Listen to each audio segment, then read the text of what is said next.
जय हिंद दोस्तों, मैं हूं आपका दोस्त विजय राजभर और आप देख रहे हैं यूपी सच तक न्यूज। दोस्तों अभी हम लोग इस समय हैं मऊ में और आपसे बता दूं कि आज हमारे साथ हैं सुलदेव स्वाभिमान पार्टी के राष्ट्रीय अध्यक्ष महेंद्र राजभर जी। तो आज महेंद्र राजभर जी अपने कार्यकर्ता के साथ मीटिंग रखी गई थी, तो मीटिंग इस समय ख़त्म हो चुका है, तो जानने की कोशिश करेंगे कि कैसी मीटिंग थी। तो सर स्वागत है यूपी सच तक में। बहुत बहुत धन्यवाद जी, आज का कार्यक्रम कैसा रहा सर? आज कार्यकर्ता समीक्षा बैठक रहा है जी। समीक्षा बैठक को लेकर के हमने सभी कार्यकर्ताओं को यहाँ बुलाया था।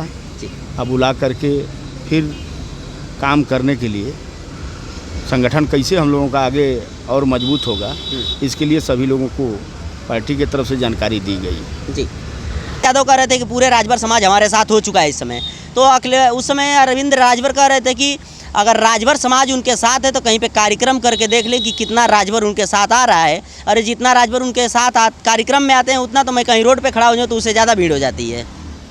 पहले तो आप जिनका नाम ले रहे हैं जी, उनसे यह ज़रूर बात जा कर के पूछिएगा कि असली माँ बाप के औलाद हैं कि नकली माँ बाप के औलाद हैं। हम 100% इस बात को कह रहा हूँ, वो असली बाप का औलाद नहीं है, वो नकली बाप का औलाद है। इसकी क्या अगर गारंटी है सर? मैं गारंटी दे रहा हूँ, किस हिसाब से? अगर नकली बाप का औलाद नहीं होता तब 22 के गठबंधन में जो 17 सीट मिला था उस पर क्यों नहीं सफाई देता है? उस पर सफाई देने में तकलीफ लगता है। उस पर सफाई देने में ये कहने के लिए आप आ जाते हो कि अखिलेश यादव के कैंडिडेट थे। हाँ, ये भी फार्म पर दस्तखत तुम और तुम्हारे बाप किए। हाँ, उससे साबित होता है कि ये लोग असली नहीं नकली औलाद हैं अपने बाप माँ के। पहले इस पर सफाई लोग दें कि हम असली हैं कि नकली हैं। मैं कह रहा हूँ, पूरे कॉन्फिडेंस के साथ कह रहा हूँ, नकली दोनों लोग माँ बाप के औलाद हैं।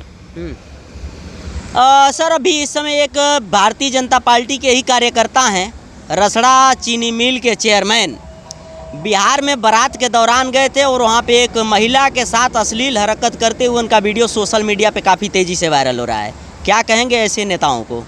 वैसे नेताओं के ऊपर कड़ी से कड़ी कार्रवाई होनी चाहिए, कड़ी से कड़ी कार्रवाई होनी चाहिए, जेल जाना चाहिए। ये तो सरकार का मामला है ना। लेकिन आज के डेट में भारतीय जनता पार्टी के साथ चाहे कितना ही बड़ा अपराधी हो तो वो अपने आप को साफ है। जो भारतीय जनता पार्टी ज्वाइन कर लिया तो वो अपने आप को साफ हो गया। भारतीय जनता पार्टी अपने नेताओं को या दूसरे दल से कोई भी नेता अगर अपराधी प्रवृत्ति का हो या चोर प्रतिवृत्ति हो, चोर प्रतिवृत्ति का हो, या यूँ कह लिया जाए कि कहीं से वो निगोटा का ढीला हो, तो भारतीय जनता पार्टी ज्वाइन कर लेगा, वो अपने आप साफ हो जाएगा। जी। सर जब से एक पहलगाम हमला जब हुआ उसके बाद एक मिशन चलाया गया सिंदूर, और सिंदूर मिशन में भारत की 2 बहादुर बेटी जो जा करके पाकिस्तान वालों को धूल चटाने का काम की। उसके बाद बीजेपी के एक मंत्री हैं मध्य प्रदेश के, विजय शाह जी, उनका वीडियो सोशल मीडिया पे वायरल हो था। वो कह रहे थे कि पाकिस्तान वालों को उनकी है बहन को भेज करके हम लोग धूल चटाने का काम किए, ईंट का जवाब पत्थर से देने का काम किए। तो क्या कहेंगे ऐसे मंत्री को? देखिए, भारतीय जनता पार्टी जो करती है अपने पार्टी हित के लिए करती है, लेकिन बहादुर बेटियों का, बहादुर उन पुत्रियों का मैं अपने सुहेलदेव स्वाभिमान पार्टी की तरफ से बहुत बहुत धन्यवाद और बधाई देना चाहता हूँ। अभी जो उनका ये बयान आ रहा था, जो कर्नल सूफिया कुरैशी हैं, एक मुस्लिम समुदाय से आती हैं, क्या लग रहा है इसको लेकर के वो कह रहे थे कि पाकिस्तान की बहन है वो?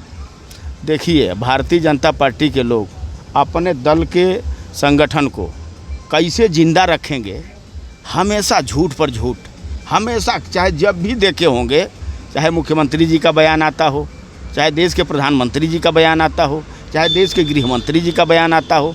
मैं आपको बता रहा हूँ, आज के डेट में भारतीय जनता पार्टी हाशिए पर जा रही थी। इस नाते देश का कैबिनेट भारत के प्रधानमंत्री जी ने बुला करके देश में आर्थिक आधार पर आरक्षण का प्रबंध और जातिवार जनगणना का जो मुद्दा उठाए हैं, जो जातिवार जनगणना का मुद्दा उठा है, ये विपक्ष की देन है।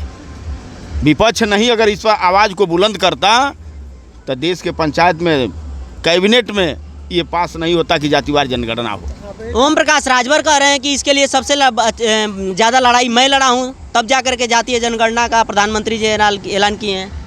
ओम प्रकाश राजभर जी तो ये भी लड़ाई लड़े थे कि हम अपने समाज के बेटी और बेटा को सिपाही एसआई इंस्पेक्टर बनाने का काम करूँगा। दूसरी बार कैबिनेट में हैं, उसकी सूची कब जारी करेंगे कि मैं इतने लोगों को सिपाही एसआई इंस्पेक्टर बनाया हूँ, वो सूची कब जारी करेंगे। ओम प्रकाश राजभर तो ये भी कहे थे कि हर दलों में लोडर पैदा होते हैं, मैं लीडर पैदा करने का काम करूँगा। और 22 के गठबंधन में जब इनको 17 सीट मिला तो कौन लीडर पैदा किए हैं को, ये तो आप लोग पूछते नहीं हैं। इसी नाते मैं कह रहा हूँ आपके चैनल पर, बड़े कॉन्फिडेंस के साथ कहता हूँ, असली बाप और माँ की औलाद नहीं है, नकली माँ और बाप का औलाद है। अगर नकली माँ बाप का औलाद नहीं